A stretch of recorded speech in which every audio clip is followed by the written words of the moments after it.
So I went to India to Bhagwan Sri Rajneesh because I read some sentences of him, already 10 or so, and that was in 1977. I immediately had a fire within which I never experienced before. And I had to go there to experience this man. I mean, if you experience such a fire of love, you want to be close to that person. I mean, you know the story, so also in my life happened the same. So, but I was a very well-known doctor, so I had to order my assistant to cancel more than half a year appointments with people because I really wanted to go. And I took a flight to Pune, and in the plane I already felt lifted up in a very strange way. I was not of this world anymore already. Felt a great distance between me and everything else. I mean, they were there, but it was just like they were glass or something, all spontaneously.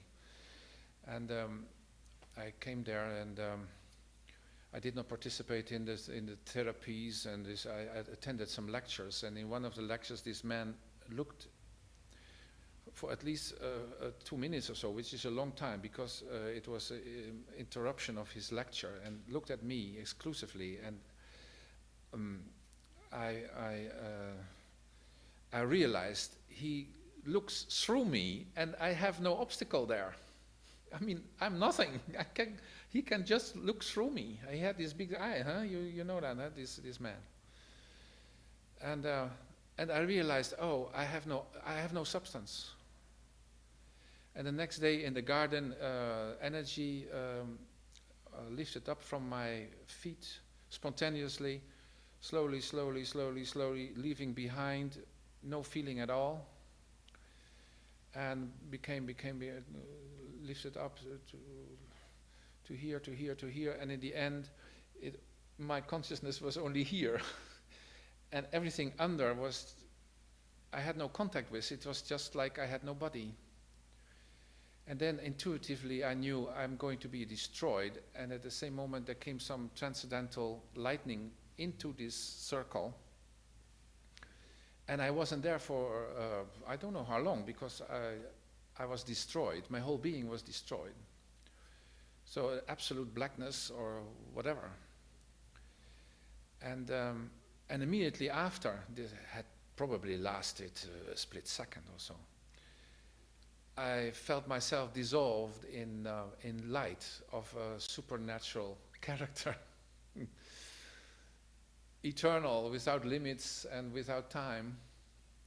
And it lasted all day, and I had a feeling I was just walking around that day like an idiot, laughing just for nothing, and with no identity anymore, because I had become that light.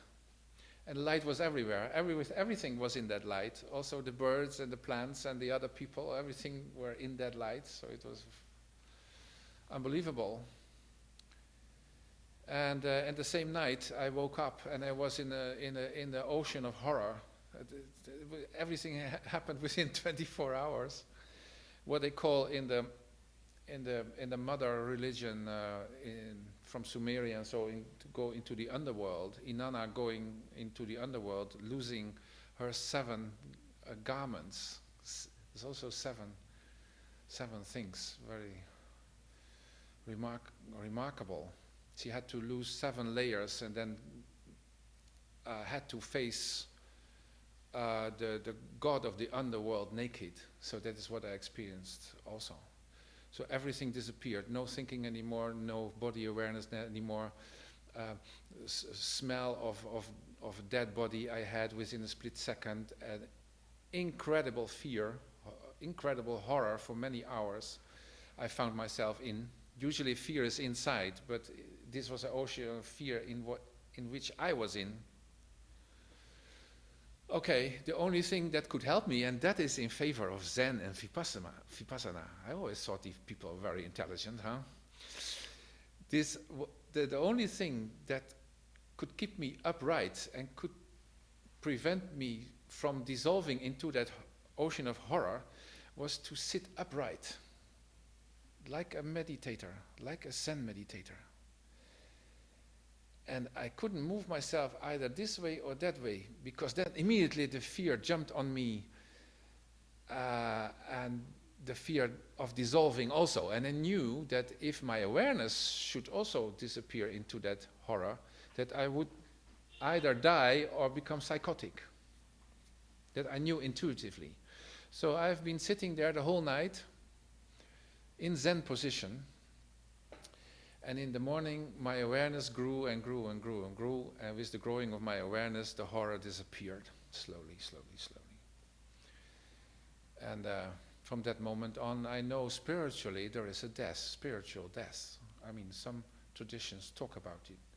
Teresa of Avila has experienced it. Ramana Maharshi has experienced it. Some Tibetan living Buddhas have experienced it. And I have experienced it. So there is a hell on this earth. And there's nothing to do with physical death, because some think, oh God, what is going to happen when we really die? No. This spiritual death is horror, and the natural death is usually a piece of cake. I mean, it's so natural. You only should not obstruct the process, and then everything goes by itself. You are drawn into the divine dimension, and if you don't obstruct, there are always exceptions, of course. There are always stories who people have really great difficulties, but there are exceptions. Physical death is a natural process. You are drawn in, and that goes by itself, and you only have to give in and enjoy it. But the spiritual death is a challenge, because it seems that the persons to whom it happens should have overcome their fear of death. You understand? So it seems to have a meaning, because if you really have a function in this world to become a spiritual leader, you should not have fear of death anymore. That can happen through going into war and come back. You have had experiences, you have overcome your fear of death, or in a car accident, or whatever. But it can also happen through a genuine spiritual experience. So I got my share of it all. And my wife, with whom I was about to divorce, but I did not have the courage to do so, expected me to be in Pune for 3 months, and in 9 days I was back, because I experienced everything that was possible to experience in spiritual life, and I knew this is it, so why I should stay.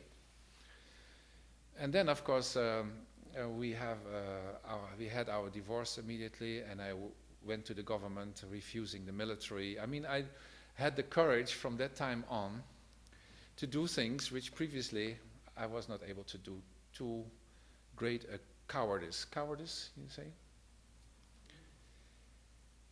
So that was also a confirmation that my experiences were genuine, because it translated it immediately in the normal day-to-day behavior. From a coward, I became not a too brave person, but I did things which I did not do before. And then, in my case, a period of uninterrupted bliss during 10 years followed. So we divorced. I got some money from it. Money is important. You have to have some of it. And I was able to live like a fool, a monk, you give it a name.